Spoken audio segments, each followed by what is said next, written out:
나는 부모님에게서 무엇을 받았고 무엇을 느꼈을까? 결혼은 하는 것이 아니다. 자녀를 낳으면 안 된다. 그게 딱 떠올랐어요. 부모님 모습을 보면서 저렇게 싸울 바에 결혼을 할 필요가 없다. 내가 부모에게 상처받지 않은 분 있나요? 또한 여기 계신 분 중에 나는 자녀에게 상처 안 주고 좋은 부모다 할 사람 없습니다. 그게 인간이기 때문에 그런 거예요. 그렇다고 해서 그거를 분석을 해. 가정생활이나 부부생활이나 자녀에 대한 게 분석으로 되지는 않습니다. 하느님의 자녀라고 생각한다면, 하느님의 생명이라 생각한다면 나는 부모로서 내 주변 사람들에게 어떤 모습을 보이는 것이 우리 자녀가 나를 통해서 배우게 될까요?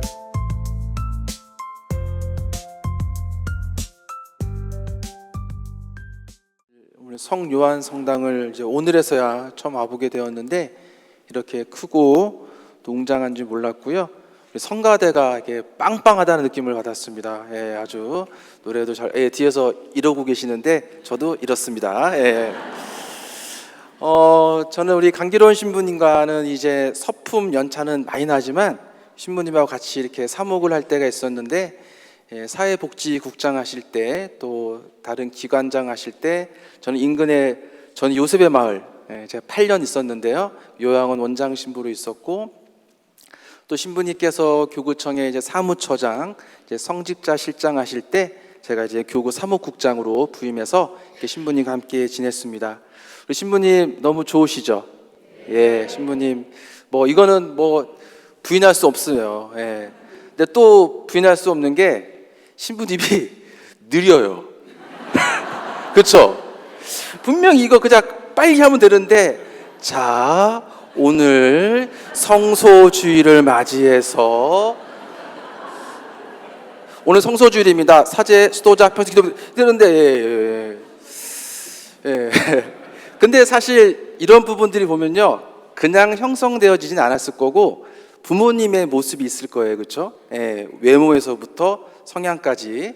저는 아버지가 이제 경상북도 분이고 어머니가 전라남도 분이신데 얼마나 친했겠습니까? 예.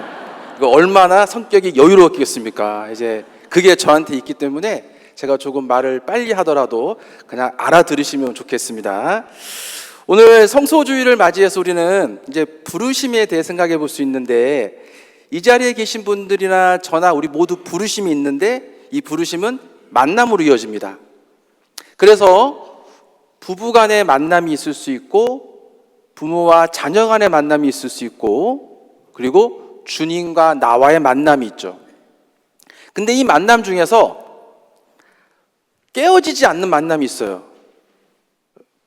나는 놓고 싶은데 누군가 잠습니다. 바로 그게 부모와 자녀의 만남이죠. 저도 보면은 부모를 바꾸고 싶은데 안 바뀌어. 그리고 제가 부모님한테 몹쓸 짓을 한 것 같은데 부모님은 잡고 계시오. 또 주님과 나와의 만남. 나는 주님을 모른다고 할 수 있고 냉담할 수 있지만 그분이 우리를 놓으실까요? 안 놓으실까요? 안 놓으십니다. 이렇게 우리 만남을 보면요, 누군가가 다 연출을 하고 계세요. 바로 그분이 누구실까요? 주님이십니다. 주님께서 우리의 만남을 다 만들어 놓고 이끌어 가신다는 거죠.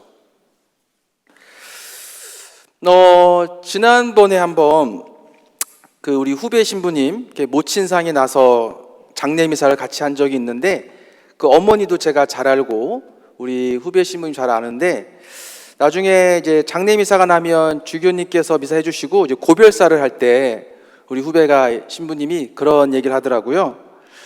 저는 어머님을 통해서 하느님 아버지를 만날 수 있었다. 어머니를 통해서 왜 예수 그리스도께서 십자가에 못 박혀 돌아가셔서 우리를 구원하셨는지 그냥 알 수 있었다. 나는 어머니를 통해서 왜 예수님 우리에게 빵이 되어 오시는지를, 우리에게 먹히는지를 알 수 있었다. 감사하다. 이런 얘기를 하는데 울죠. 본인도 울고 신자들도 울고. 저도 그날 이제 미사를 마치고 오면서 생각해 봤어요. 나는 부모님에게서 무엇을 받았고 무엇을 느꼈을까? 생각해 보니까 처음에 딱 떠올랐던 게 결혼은 하는 것이 아니다. 그리고 자녀를 낳으면 안 된다. 그게 딱 떠올랐어요. 부모님 모습을 보면서 저렇게 싸울 바에 결혼을 할 필요가 없다. 왜 거다가 애를 셋이나 낳았을까? 두 분이 헤어지지도 못하게. 그게 떠올랐던 거예요. 네. 사실 우리 이렇게 보면요, 부모의 뒷모습을 보고 자라왔어요. 우리는 다 부르심 받았습니다. 하느님께서 이 세상에 보내시고 나서 우리를 다시 당신에게 오라고 부르고 계세요. 누구를 통해서? 그리스도를 통하여 그리스도와 함께 그리스도 안에서. 그 여정 중에 누가 있는 거죠? 부모가 계시는 거고, 우리는 부모를 통해서 예수님의 뒤를 따라가고 있는 거죠. 각자가 가기도 하지만.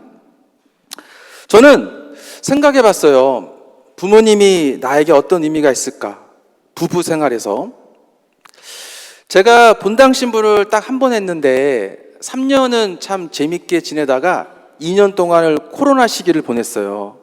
여러분들도 코로나라는 거 저도 처음 겪었는데 사목적으로 참 뭔가를 판단하기가 어려웠습니다. 안 해야 되나? 놓을까? 왜 이런 시기가 있지? 그때 떠올랐던 분이 부모님이셨어요.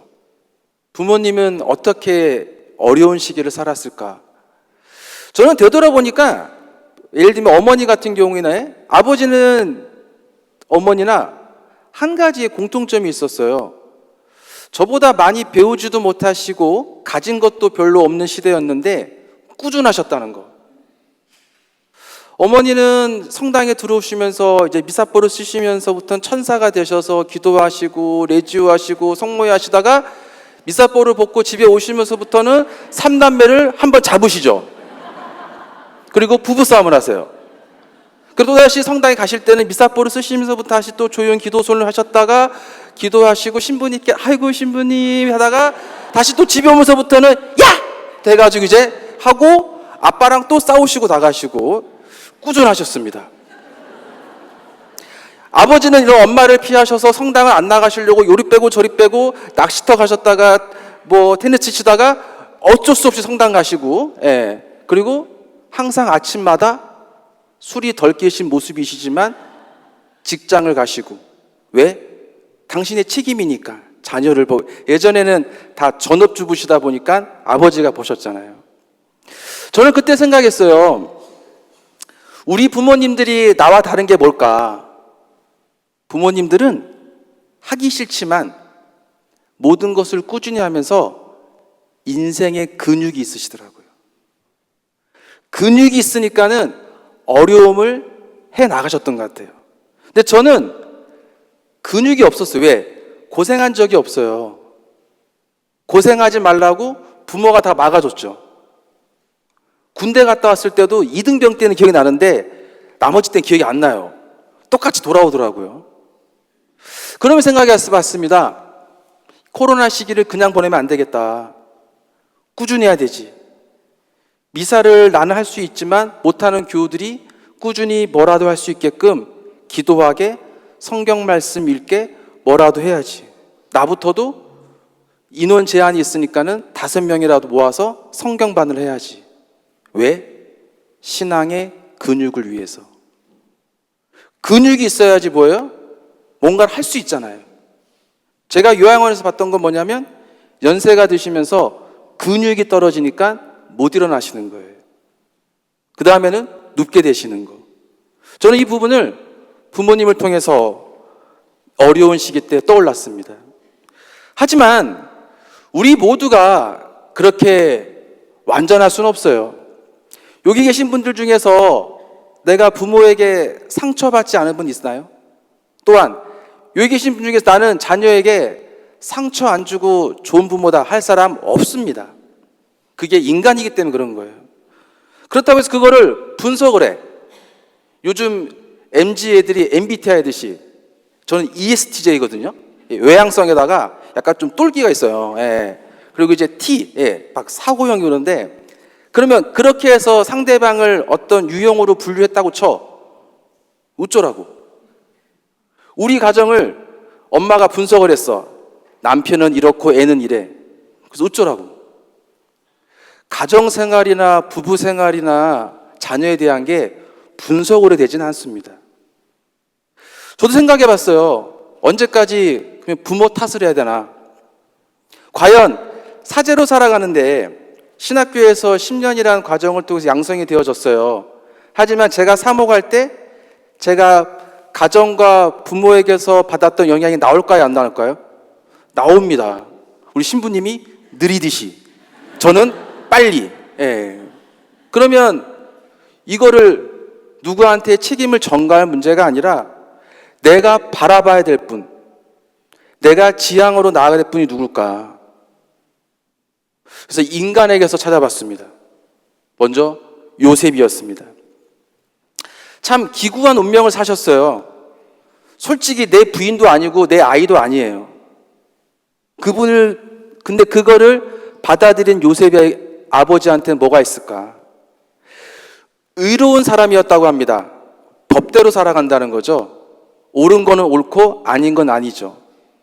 그에게 결혼할 여자가 아이를 가졌는데 어떻게 해야 할까? 남모르게 파혼하기로 했는데 천사가 나타나서 받아들이라고 하니까 주님의 뜻으로 알고 받아들이죠. 인간적으로 누구나 옳고 그름에 있어서 자기 주관이 있을 수 있지만 이분은 신앙적으로 의로웠어요. 그런데 나중에 예수님이 크면서 아버지의 어떤 모습을 보았을까요? 아, 생명을 이렇게 소중히 여기는구나. 분명히 내 사고와 세상적인 법에서는 내가 의롭다면은 이거는 끝날 일인데 그분은 주님의 뜻을 찾는구나. 그 아들 예수가 성장해서 어느 날 올가매려는 사람들 통해서 가늠하다 붙잡힌 여인을 그 앞에 놓이게 합니다. 법적으로 죽여야 되는데 그 말을 기다리고 있었는데 여러분이 결과는 아시겠지만 그 여인은 살게 됩니다. 누구한테 보았을까요? 사람을 살리고 주님의 뜻을 찾는 모습을 누가 보여주었을까요? 그 아들 예수는 십자가 죽음을 앞두고도 이렇게 기도합니다.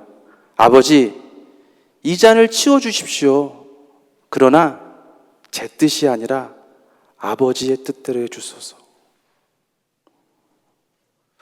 요셉 성인을 보면서 아니면 어머니를 통해 들었을 겁니다. 네 아버지가 어떤 분이셨는가를, 우리를 어떻게 피난시키고 우리를 어떻게 여기까지 데리고 왔는지를. 저는 이 요셉을 보면서 이분이 했던 사랑은 무슨 사랑일까? 신학적으로 순결한 사랑이라고 하는데요. 사랑은 올가매거나 내 욕구를 채우는 것이 아니라 나도 자유롭지만 상대방도 자유롭게 하는 것. 소유와 욕망이 아닌 거예요. 요셉 성인을 보면은 마리아 그 모습대로 뒀죠. 그 조그만 아들 예수가 성전에서 자기를 왜 찾는가에 대해서 싸가지 없게 내가 아버지의 집에 있어야 될 줄을 몰랐습니까? 라고 하는데 그 아들 예수를 있는 그대로 봐주는 모습. 이게 부모로서 쉬울까요? 쉽지 않죠. 아우스팅 성인은 사랑을 두 가지로 얘기합니다. 향유와 사용입니다. 그 대상 자체를 목적으로 사랑하는 것을 향유라고 합니다. 그런데 대상을 목적으로 하면서 수단으로 할 때 그것을 사용. 여기서 나온 단어가 이제 utilize, 이용한다는 겁니다. 우리는 사랑한다 하지만 때로는 이용할 때가 많습니다. 제가 애미 차수 지도 신부를 하는데 그런 걸 보게 돼요. 부부가 처음에 만났고 사랑할 때는 정말 있는 그대로 사랑합니다. 그 자체가 사랑이에요. 자녀가 진짜 임신하고 태어날 때는 건강하게만 커주기를 바라면서 그 자체가 사랑입니다. 시간이 지나면서 거기에 내 욕망과 내 욕심이 들어갑니다. 배우자의 조건이 필요하고 배우자의 경제력을 봅니다. 그리고 내 아이가 이왕이면 나를 드러내줬으면, 나보다 더 잘했으면 하는 마음을 가지면서 그렇게 만들어갑니다. 아우스팅 성경이 얘기합니다. 인간을 중심으로 해서 그 질서보다 위의 것은 향유하는 것. 하느님은 우리가 그 자체로 사랑해야 될 뿐이에요. 근데 우리는 도리어 그 하느님을 내가 원하는 목적대로 수단화시키고 그분께 기도를 바칩니다. 며칠 기도하고 쇼부를 치는 거죠. 이거 들어주십시오. 이거 들어주십시오. 우리는 그렇게 살아가는데 때로는 내가 하고 있는 이 봉사, 내가 하고 있는 이 가정생활에서 우리는 정말 그것을 있는 그대로 사랑하는가, 내 목적에 대해서 수단으로 생각하는가 한번 생각해 보게 되는 겁니다.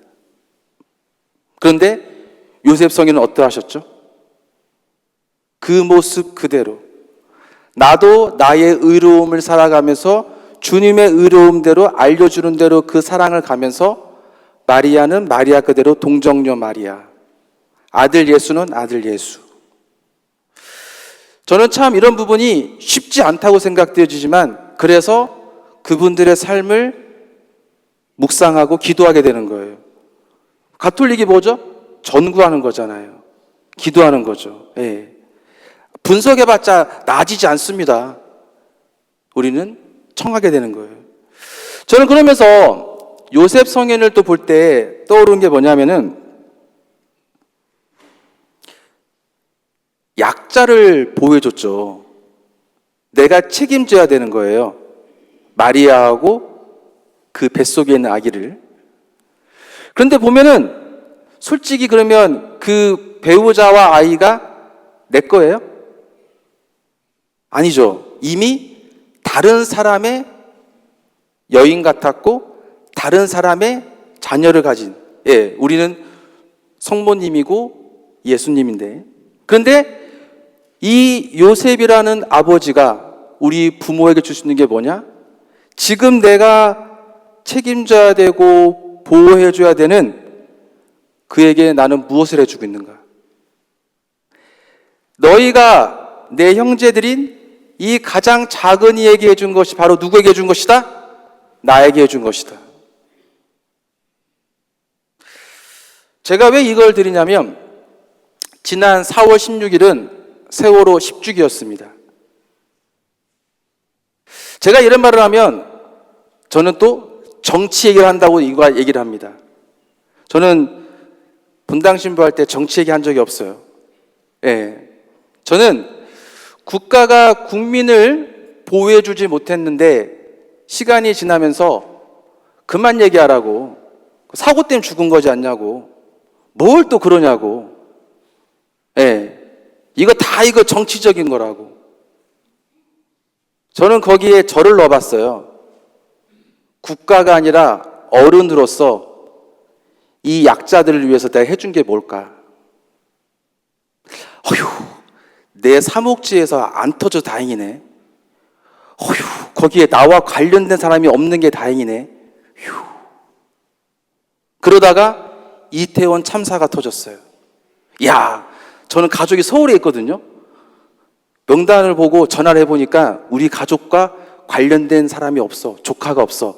그리고 우리 본당 교우들 중에 혹시 관련된 분 있나요? 없어. 휴. 그러면서 하느님 사랑합니다. 이웃 사랑합니다. 이웃을 내 몸같이 사랑합니다. 내 것만 아니면 되는 거죠. 그러면서 우리는 늘 항상 그거를 국가 탓을 하고 사고 탓을 하는데 그게 중요하다는 게 아니에요. 저는 정치에 가려는 게 아니라 나는 과연 내 형제들인 가운데 내가 보호하고 책임져줘야 될 사람들에 대해서 어떤 사랑을 보여줬고 그거를 우리 자녀들이 무엇을 느끼는가. 저도 사지이지만 본당의 아버지잖아요. 그렇죠? 신부. 그때 저도 반성했어요. 내가 이런 말을 안 하는 것이 사랑일까? 그래도 같이 기도하자고 하는 것이 사랑일까? 도와주자고 하는 사랑일까? 가까운 곳에 사회복지하는 거는 괜찮은 건데 이렇게 죽은 아이들과 가족을 위해서는 계속 색깔을 붙여나가는 게 사랑일까? 저는 그러면서 요셉 성인을 바라보게 되는 겁니다. 우리 부모들이 바로 점점 물질주의화되고 이기주의되는 장에서 이렇게 변해가는 거예요. 나와 내 자녀와 우리 가족만 아니면 돼. 문을 닫아 걸어버리는 거죠. 그런데 또다시 우리는 우리가 사랑하지 못한 게 우리의 죄가 되는 거예요. 사랑을 해야 되는 거예요. 왜? 여러분들도 다 사랑받고 싶어서 이 자리에 온 거 아닐까요? 그러면 하느님께서 우리를 사랑해 주시는 게 나만 사랑해 줘야 돼요? 그러면은 이 종교의 의미가 뭐가 있을까요? 프란시스코 교황님은 2015년에 아련할 때 이런 말씀하셨습니다. 이 이기적이고 개인적인 이 물질주의가 만연된 세상에서 어머니의 역할은 강력한 해독제가 되어야 된다. 생명을 세상에 내어놓은 것뿐만 아니라 그 헌신과 부드러움과 도덕적인 모습을 통해서 우리 자녀들에게 해독제가 되어야 된다라고 했습니다. 하지만 또다시 쉬운 일 같지 않아요. 나도 살기 힘든데. 그러면 이것이 과연 현실로 가능하냐? 우리 순교 복자 중에요. 강완숙 골롬바와 그의 아들인 홍필주 필립보라고 있습니다. 둘은 혈연 관계가 아니에요. 강완숙 골롬바가 시집을 가게 되는데 거기에서 먼저 있었던 전처의 자녀입니다. 그런데 강완숙 골롬바는 당연히 자기 자녀처럼 키우면서 신앙의 길로 인도해요. 우리는 약간 안 좋은 표현을 쓸 때 계모라고 하죠. 새엄마. 이 새엄마가 이 아이를 구원의 길로 이끄는 거예요. 지금 이 두 분 다 복자인데 나중에 이제 이들이 집을 나옵니다. 충남 사람들인데 남편은 굉장히 싫어했기 때문에 그리고 박해 중에 내쫓아요. 근데 이 아들은 자기 새엄마를 따라서 서울로 와서 거기서 주문모 신부님을 숨겨드리고 신자들을 보살핍니다. 그러다가 이제 잡혀가게 되죠. 잡혀가게 되는데 나중에 이 아들 양자죠. 홍필주 필립보가 흔들린다는 모습을 보고 강완숙 골롬보가 가서 이렇게 얘기합니다. 필립보야, 너는 어찌 예수 그리스도께서 네 머리 위에 임하시어 비추고 계시는 것을 알지 못하느냐? 왜 스스로 그릇된 길로 가려고 하느냐? 마음을 다잡아라. 그러고 나서 이제 본인이 그 모습을 보여주면서 순교를 하게 되죠. 그리고 이제 그 다음에 홍필주 필립보 차례였을 때 그는 최후 증언을 이렇게 합니다. 계모와 나는 한 마음으로 천주교를 빠졌고 이런 일을 했고 이런 일을 했고 인정한다. 하지만 예수 그리스도를 위한 것이라면 비록 사형을 받더라도 달게 받겠다.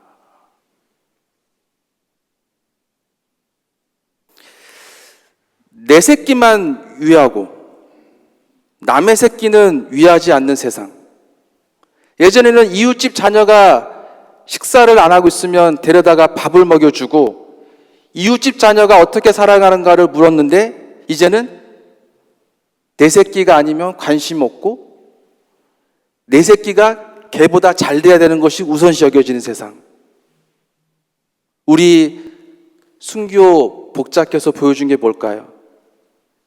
하느님의 자녀라고 생각한다면, 하느님의 생명이라 생각한다면 나는 부모로서 내 주변 사람들에게 어떤 모습을 보이는 것이 우리 자녀가 나를 통해서 배우게 될까요?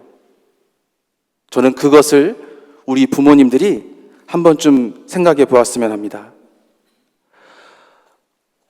어느 방송 프로그램에서요, 프로그램을 만들면서 한번 인터뷰를 해본 거예요. 가족이었어요, 가족.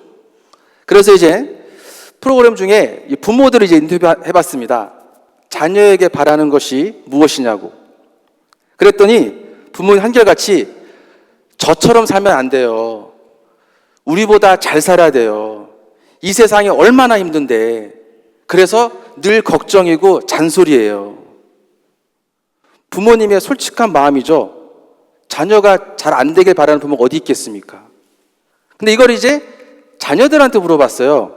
너희들은 부모님에게 무엇을 바라고 어떤 모습을 좋아했느냐라고 했더니 애들이 이렇게 얘기했다고 합니다. 부모님이 한결같은 모습으로 살아가실 때가 보기 좋았습니다. 부모님이 내가 어떤 결과를 내기 전에 상관없이 노력하는 내 모습을 지지해 줄 때가 좋았습니다. 좀 기다려 주시면 안 되나요? 참 가정생활 힘들죠. 부모로 살아간다는 게 얼마나 힘들고 내가 힘든데 우리 자녀는 얼마나 힘들겠습니까? 나랑 살아야 되는데. 예. 오늘 그래서 우리에게는 말씀이 구원의 말씀인 거예요. 제2독서에서 뭐라고 하죠? 하느님이 우리를 당신의 자녀라고 하셨어요. 나도 내 자녀를 이렇게 책임지려고 하는데 그분은 여기 있는 우리를 당신의 자녀래요. 얼마나 감사한 말씀입니까? 그런데 하느님의 그 모습을 하느님과 같으신 예수 그리스도께 오셔서 보여줍니다. 나는 무슨 목자라고? 착한 목자라고. 착하다고 하는 품성에는 뭐가 있냐면요, 사랑한다는 거예요. 저는 생각해 봤습니다. 사랑함에 있어서 중요한 덕이 뭘까? 그래서 바오로 사도의 고린토전서 사랑의 부분을 읽었는데 가장 첫 대목이 뭐냐면요, 사랑은 오래 참습니다. 그게 성경의 요즘의 표현은 사랑은 참고 기다립니다. 참고 기다린다. 내 분노를 억제하는 것이 아니라 그건 있지만 자기도 한번 바라보는 거예요. 그런 말 많이 하죠. 왜 이렇게 안 했어? 아유 짜증나. 아유 화가 나. 왜요? 성사 보러 오셨는데 왜요? 우리 애가 이렇게 해가지고요. 우리 배우자 이렇게 해서요. 한번 솔직히 잘 보세요. 그거 내 기준이잖아요. 내 기준에서 내 욕구가 채워지지 않으니까 짜증나는 거잖아요. 내 기준에서 내 방향대로 안 가니까 뭐예요? 화가 나는 거잖아요. 정확히 표현해야죠. 네가 이것을 안 해주니 나는 서운하다. 네가 이렇게 안 했으니까 나는 그것이 마음 아프다. 이게 아니라 뭐야? 아우 짜증나. 아유 화가 나. 못 살겠어. 그런 거를 보면서 자기부터 보라는 거예요. 사랑은 참고 기다립니다. 저도 그래서 이 말씀을 다시 보면서 나는 과연 착한 목자로 살아가려고 하는데 저도 참 못 참더라고요. 신부님은 자체가 여유로우신 분인데 저는 자체가 급해가지고, 예. 근데 보좌 신부가 되고 주임 신부가 되고 책임자게 되니까 확실한 건요, 참아야 되더라고요. 보좌 신부 때나 어때는 그냥 막 들이댈 때가 있었는데 이제는 뭐예요? 참아야 되더라고요. 그러면서 다시 이 부분을 보는 겁니다. 참는데 왜 참아야 되는가? 내가 누구부터 봐야 되는가?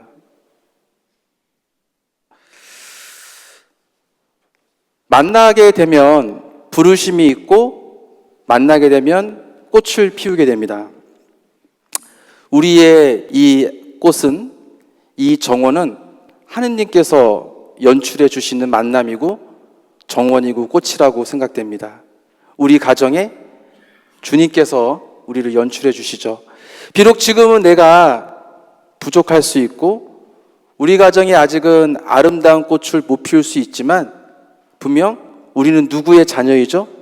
하느님의 자녀라서 그분께서 잘 이끌어 주실 겁니다. 왜? 그분은 착한 목자이니까. 오늘 미사 중에 우리 가정에 필요한 은총, 우리가 부부로서, 부모로서 우리가 정말 더 노력해야 되는 점, 그리고 알지 못하지만 주님께서 깨닫게 해주시는 것, 이 모든 거 기도로 청하면서 이 미사 함께 봉헌하겠습니다. 주님께서 말씀하신다. 나는 착한 목자이다. 아멘.